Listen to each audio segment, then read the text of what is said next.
things are being said and things are being implied and things are being threatened, the likes of which we really haven't heard before. How real is the war of words with North Korea?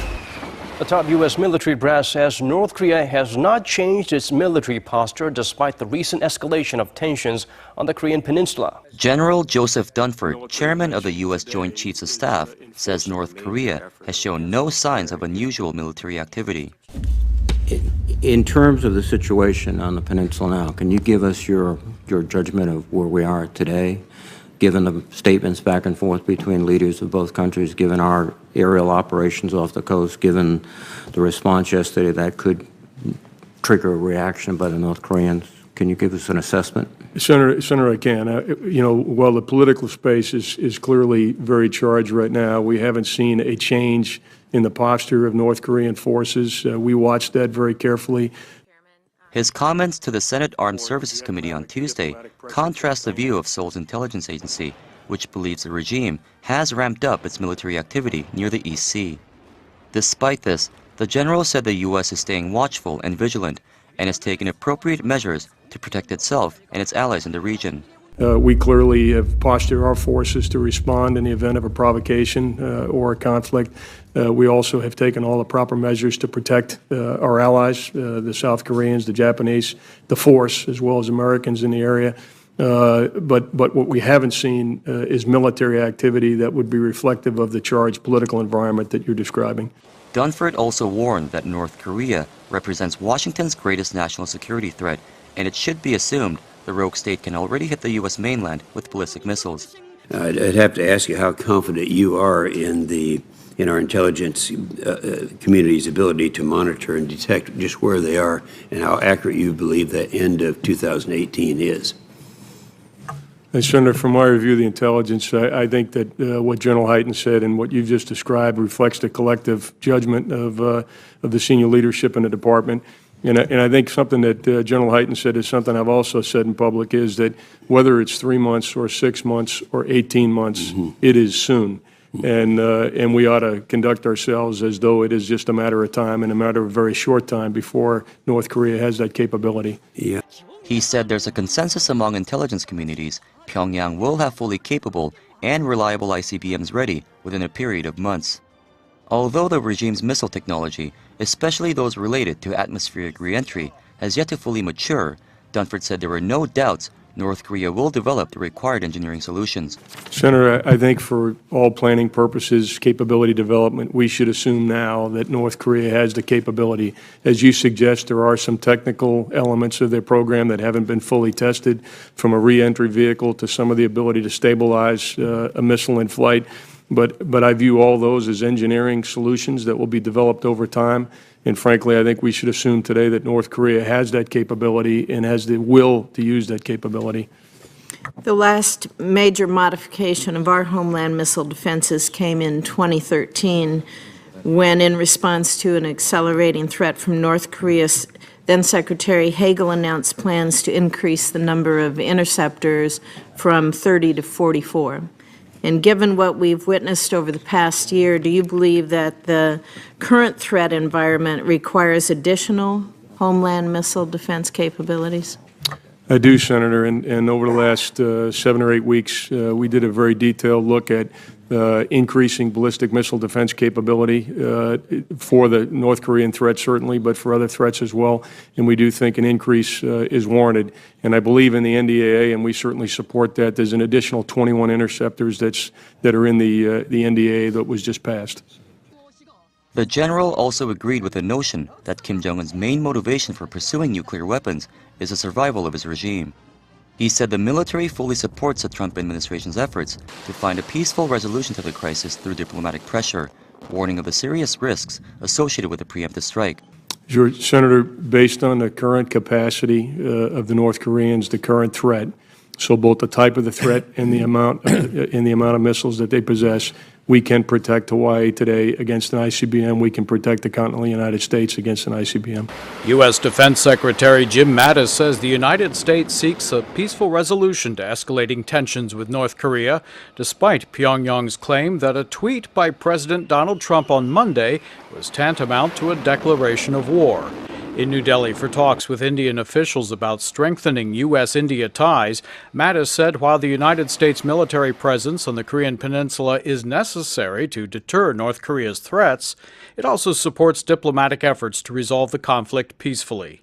On Monday, President Donald Trump commented on Twitter that North Korean leader Kim Jong-un's regime won't be around much longer if the North carried out its recent threats. Speaking to reporters near United Nations headquarters in New York, North Korean Foreign Minister Ri Yong-ho said given the fact that this comes from someone who is currently holding the seat of the United States presidency, this is clearly a declaration of war. How much importance should be put on this war of words? That's what VOA Asia's Ira Melman asks Evans Revere, senior advocate of the Albright Stonebridge Group and a former senior U.S. diplomat. I don't think too much is being made of this escalating rhetoric. We're in a serious situation right now in which things are being said and things are being implied and things are being threatened, the likes of which we really haven't heard before. And that's troubling, particularly when each side seems to be trying to outdo the other in terms of rhetorical excess. And that's highly problematic when you've got a situation on the Korean Peninsula that is as tense as it is, when you have North Korea, which unlike 5 or 10 or 15 years ago, has some missile and nuclear capabilities that it did not have in the past, and is actually able to deliver potentially on some of the threats that it poses or the threats that it has voiced in recent days. So this is a troubling period. It's important to try to figure out a way to de-escalate this crisis. The greatest threat that we have right now is the threat of miscalculation or misperception on the part of one side or the other side. And as this rhetoric continues to escalate, it creates an almost a cycle, if you will, of increasing rhetorical excess, and that doesn't go to a good place. And so it's important to try to figure out a way to put the pause button on here. Well, the definition of rhetorical excess can be applied to the leader of Pyongyang for many years now, or however many years he has been in power, but the difference here seems to be coming from the White House. How does that figure in? How does that escalate at all? Well, as somebody who's been working on North Korea for a long time, I'm intimately familiar in several languages with some of the threats that they've made over the years. In the past, their practice has been when they get into a difficult place, when they're feeling weak or threatened, they engage in rhetorical overkill. But in the past, we were able to discount that because they didn't have the capabilities to actually do what they were threatening to do. But now we have a situation, as you've rightly pointed out, in which their rhetoric is being matched almost word for word with rhetoric of our own. And we have the United States, and particularly the United States president, unfortunately, acting in a fashion that previous presidents have not acted. And by using these words, by making these suggestions, by implying certain things in a way that's very uncharacteristic of presidential behavior in the past. And this has put a big question mark over developments on the Korean Peninsula because we don't know where all this is headed. Does China still have the ability to make a difference? I come down on the side of the debate that suggests that China could do more. Its influence over North Korea may not be as great as it once was, but I don't know of any other actor who has as much influence as China has, despite their support for some of the Security Council resolutions, despite some of the critical comments that the Chinese have made. The Chinese, if you talk to them privately, as I have, say that they feel that excessive pressure could bring about what they regard as a nightmarish situation on the Korean Peninsula. And that situation is a collapsed or collapsing North Korean regime. That's China's nightmare. China doesn't like the fact that North Korea has nuclear weapons and missiles. It doesn't like the fact that North Korea threatens to use those weapons. But what China really doesn't like is the possibility of chaos and collapse on its border.